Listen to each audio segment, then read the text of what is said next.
Bonjour, voilà, je m'appelle Daniel Fraîche, je suis un enfant du CAFI. La vidéo que vous allez voir dans ce reportage retrace un peu l'histoire de ces rapatriés français d'Indochine, ballottés d'un camp provisoire à un autre. Il résume aussi la vie simple de ces habitants, pas ordinaires, puisque c'était les premiers rapatriés français de France. Après la défaite de Bin Menpou, en 1954, la plupart de ces rapatriés n'ont pas d'autre choix de quitter le Vietnam pour rejoindre la France. Parmi ces rapatriés, beaucoup sont des femmes veuves avec enfants. Alors ces rapatriés étaient les derniers représentants et les ultimes vestiges de la colonie française. En 1956, la France n'avait aucun cadre juridique et institutionnel pour les accueillir, administrés par des fonctionnaires issus de colonisation. Ils subissent des règlements intérieurs très stricts.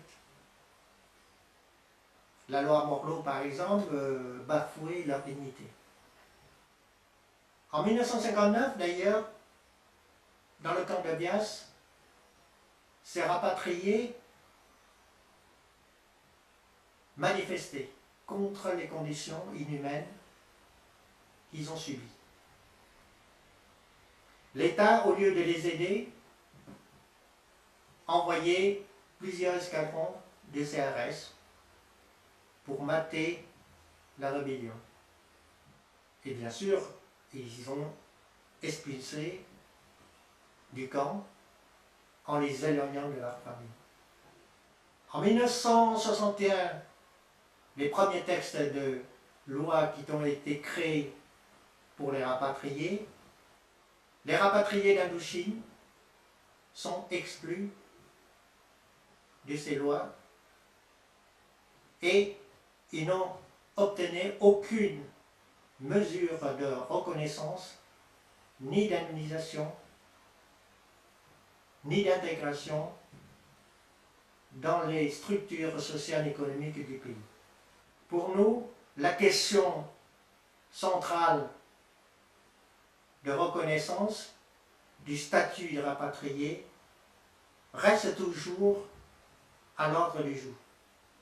Tant que cette question n'est pas résolue, eh bien, nous resterons vigilants et en même temps, nous demandons que cette reconnaissance soit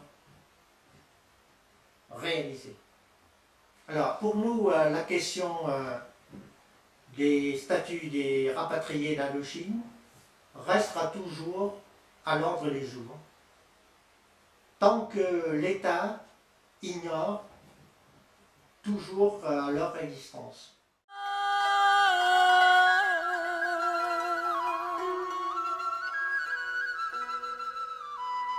Ngày nay Huế có nhiều con đường trăng,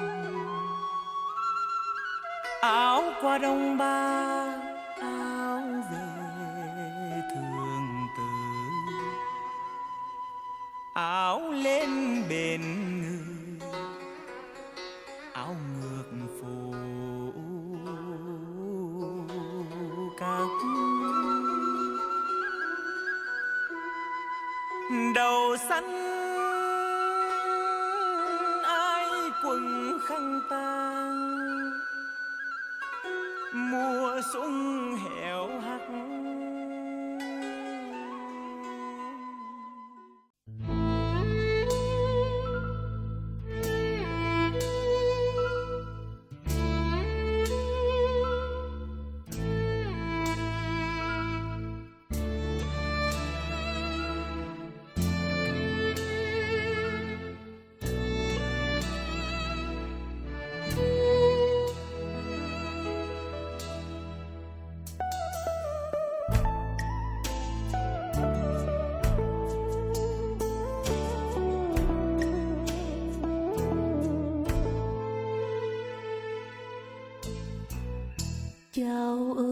là nhớ lời ru của mẹ, nhớ tiếng hò ai mát trên sông dài. Cha ơi là nhớ mùi khoai nướng lửa, bếp ấm tài người thơm những ngày mưa. Hương cây bồ kết nhớ tóc ai dài, xóa xuống bờ vai gánh trắng trên cầu. Thương sao màu nắng chiều xuống quê nhà, bếp ấm chiều tà dương dân trong ta.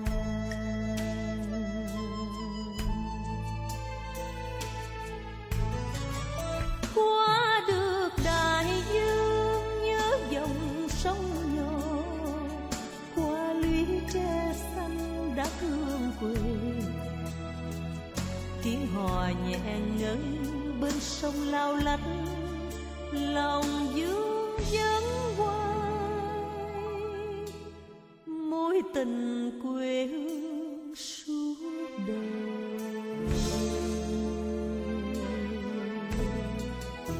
Quê hương còn đó lòng thương vơi vời, biết đến ngày nào bước chân quay về. Đi trong lòng phố đường xe sáng rực, nhớ ánh lửa nghèo bên mái tranh xưa.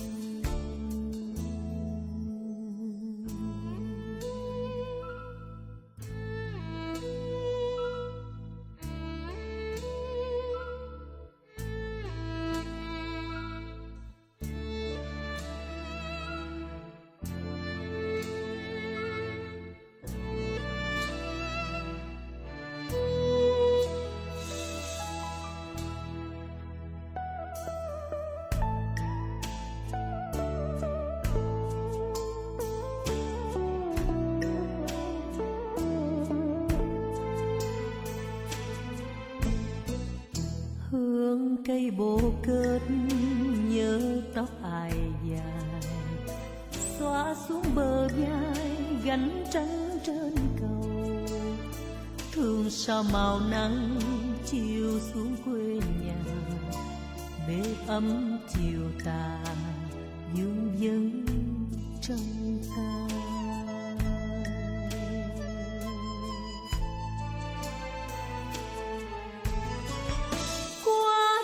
Đại dương nhớ dòng sông nhỏ, qua lũy tre xanh đã thương quê nhà.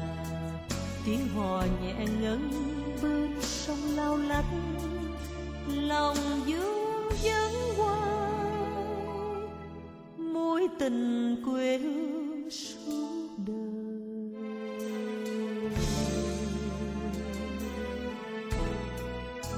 Quê hương còn đó lòng thương vơi vời, biết đến ngày nào bước chân quay về. Đi trong lòng phố đường xe sáng rực, nhớ ánh lửa nghèo bên mái tranh xưa.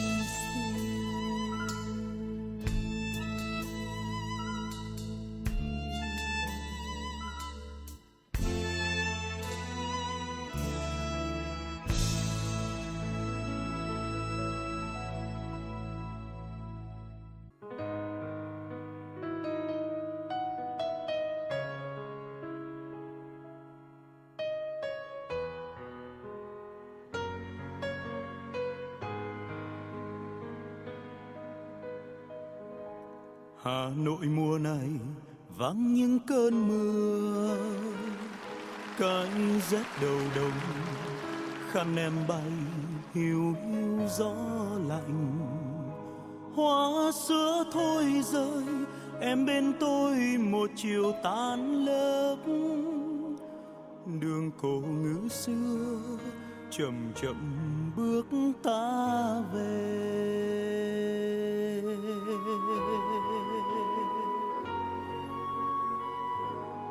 Hà Nội mùa này chiều không buông nắng, phố vắng nghiêng nghiêng cành cây khô, quan cóc liêu xiêu một câu thơ. Hồ Tây tím mờ. Hà Nội mùa này lòng bao nỗi nhớ, ta nhớ đêm nào lạnh đôi tay, hơi ấm em trao tuổi thơ ngây, tưởng như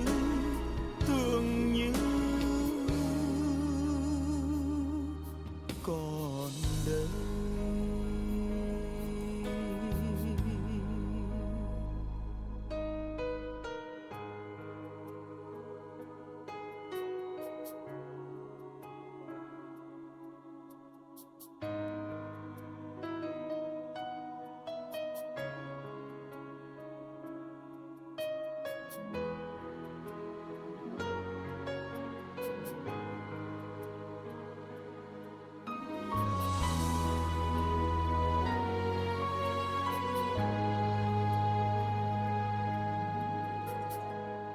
Hà Nội mùa này vắng những cơn mưa, cái rét đầu đông khăn em bay hiu hiu gió lạnh. Hoa sữa thôi rơi ta bên nhau một chiều tan lớp, đường cổ ngữ xưa chậm chậm bước ta về.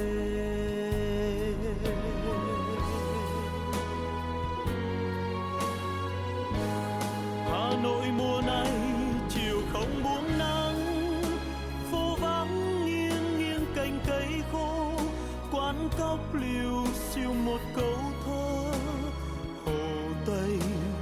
Hồ Tây tím mơ. Hà Nội mùa này lòng bao nỗi nhớ, ta nhớ đêm nào lạnh đôi tay, hơi ấm em trao tuổi thơ ngây, tưởng như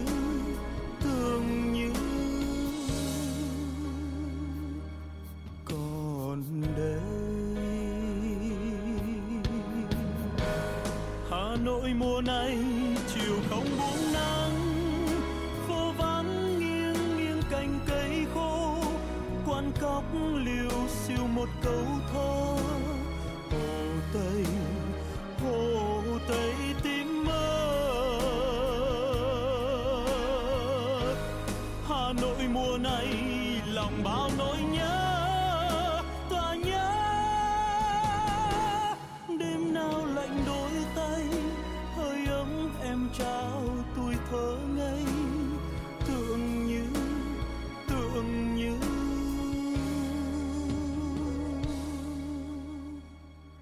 còn đây.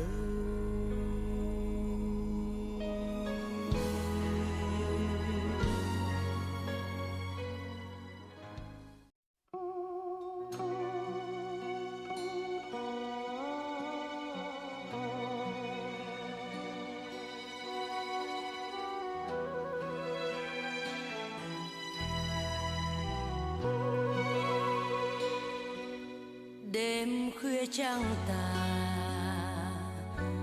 mẹ ru con ngủ. Ơi,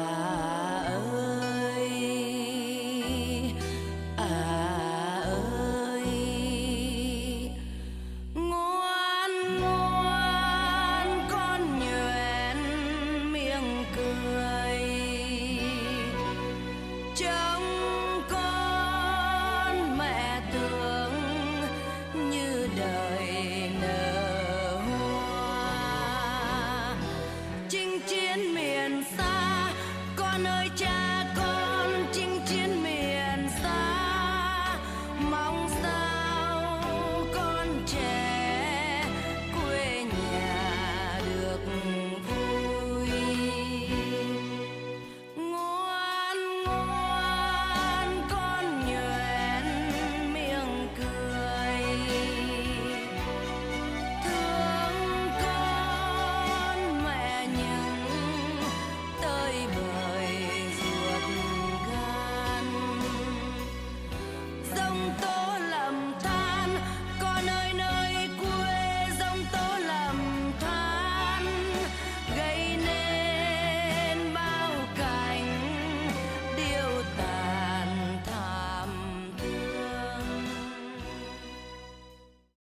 Après avoir visualisé ce petit vidéo, je voudrais avant tout partager avec vous le camp de Saint-Livrade.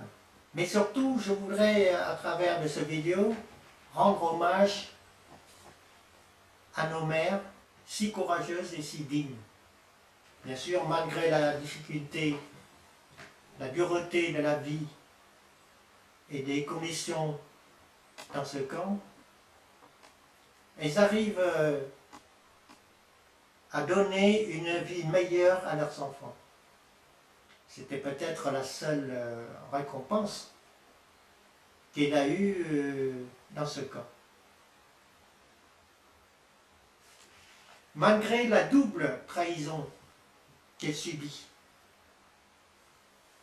d'un côté par l'État, qui les a ignorés et abandonnés, et de l'autre côté par leur mari et leurs concubins, qu'elles aimaient et qui désiraient leur rendre une vie meilleure en France. Et subissaient cette misère, cette tristesse, cette détresse, sans demander quoi que ce soit à l'État.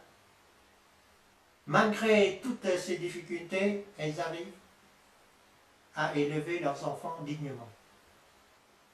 Elles ont su par la suite construire un milieu asiatique qui ressemble un peu le Vietnam. Et bien sûr, elles ont su aussi préserver leur tradition. Et pourtant, handicapées par la langue et l'abandon de l'État pendant plus de 50 ans,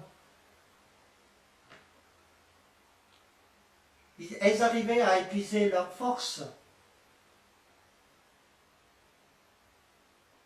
pour amener leurs enfants à un état de satisfaction, puisque la plupart d'entre eux sont intégrés dans la société française. C'est pourquoi nous, en tant qu'enfants de CAFI, nous voulons apporter notre témoignage historique à la société française pour que l'État français réhabilite un jour peut-être la mémoire de ces mères courageuses, trahies et oubliées. Pour qu'une place plus importante leur soit réservée. Dans le cadre du lieu de mémoire, au CAFI bien sûr, pour que nos enfants, nos petits-enfants, continueront à honorer ces grandes dames. Que l'histoire de France les a ignorés et que nous ne pouvons pas effacer cette âme qui est la seule qui reste pour nous de ce quartier.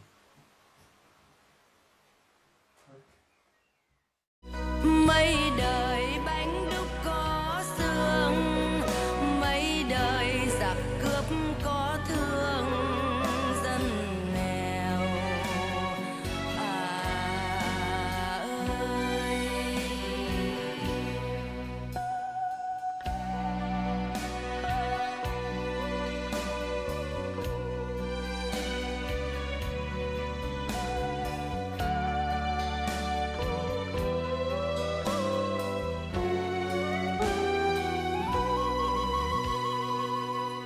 Đêm khuya trăng tà, mẹ ru con ngủ. Ơi, ơi. liền.